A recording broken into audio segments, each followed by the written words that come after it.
It was really a cycle of going through guilt and conviction, and then having all these desires, and so I'll feed those desires, and then crashing down with guilt and conviction again. It was just a roller coaster. Brady Rand was 12 when he was first exposed to pornography.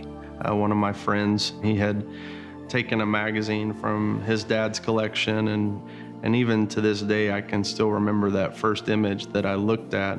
It opened my mind up to a world that I had never been exposed to. And so I really wanted to just explore that. Not long after that, Brady and another male friend had their first sexual encounter. We began talking about sex, and then eventually we did start experimenting with each other.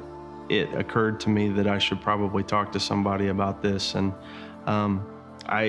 but I never did, just out of fear of what they would think, fear of what my parents would think.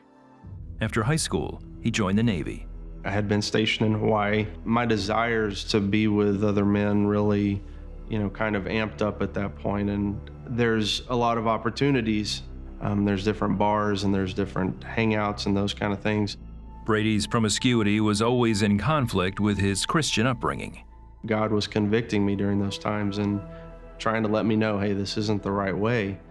But after that guilt and those convictions would wear off, it'd be more and more difficult to, abstain from those things. Brady was discharged from the service and returned to Oklahoma, where he married his high school sweetheart, and they had 2 children. All the while, Brady kept his secret life hidden. I loved my first wife with my whole heart. I believed that, if I married this woman, if I had this woman with me every day of my life, maybe that would help, stave off this desire. For many years, Brady was faithful to his wife and stayed active in his church. But in 2006, the couple made plans to celebrate their 10th anniversary. We planned an 8-day trip to Hawaii, and I should have recognized that was going to be a trigger for me. It was probably about 3 or 4 days into our trip. I went back to that first gay beach that I had gone to back whenever I had first moved to Hawaii, and I had a hookup with a gentleman that I had met on the beach. That trip set Brady back on his old pattern for several more years. I had gone, 6 years without cheating on my wife. I had made this commitment to God that I had now broken. Whenever we got back from our trip, I kind of had this mindset of I just didn't really care anymore about that and about suppressing that.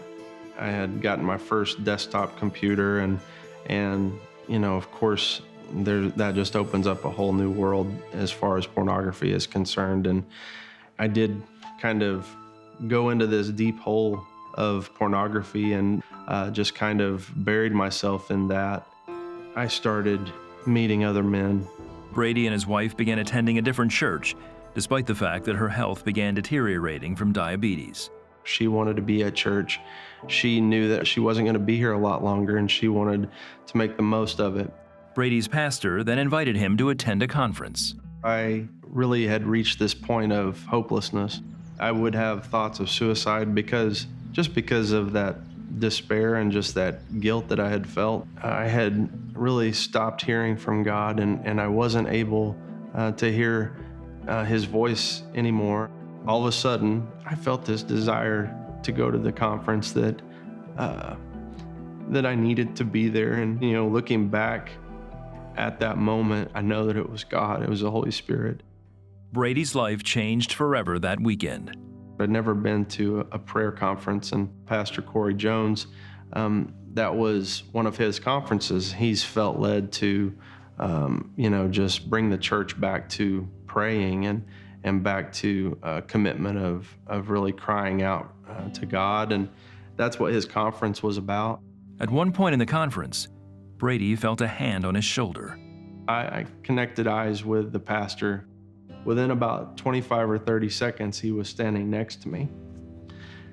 And he had his hand on my shoulder, and he had just begun to pray over me. He said that whenever he was sitting there on the stage looking out at the crowd, that my face was the only face that he could see, that everything else was kind of blurred out. And God told Pastor Corey, I want you to go and pray that he would be filled with the Spirit.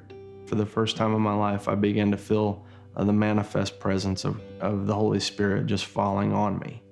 And it was a powerful, powerful thing. And all of that sin, I could literally feel it leaving my body. And it was in that moment that I just began to weep uncontrollably, just tears pouring out of my face. And it was maybe about 10 seconds later, I realized that sin that I had asked God for 26 years to take out of my life, I could feel that leaving my body, and literally leaving my body. And at that point, I began to laugh uncontrollably because I was so happy and I was so excited to finally be free of this. And, you know, I knew that it was authentic. I knew that this was an actual encounter with the Holy Spirit, with God. Brady started being discipled at his church and has never looked back. The freedom that I felt from that encounter with the Holy Spirit was life-changing. I knew that this was forever. It's not just something that I did on my own.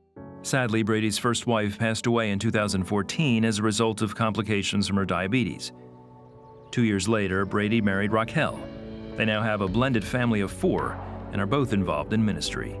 If I could say anything to anybody that's struggling today with that maybe suicidal thoughts, or maybe just depression, or maybe just hopelessness, I want them to know that Jesus is real, that Jesus is still in the business of changing people, that he cares about you deeply, and there is true freedom that's available to them. Just don't give up on hope.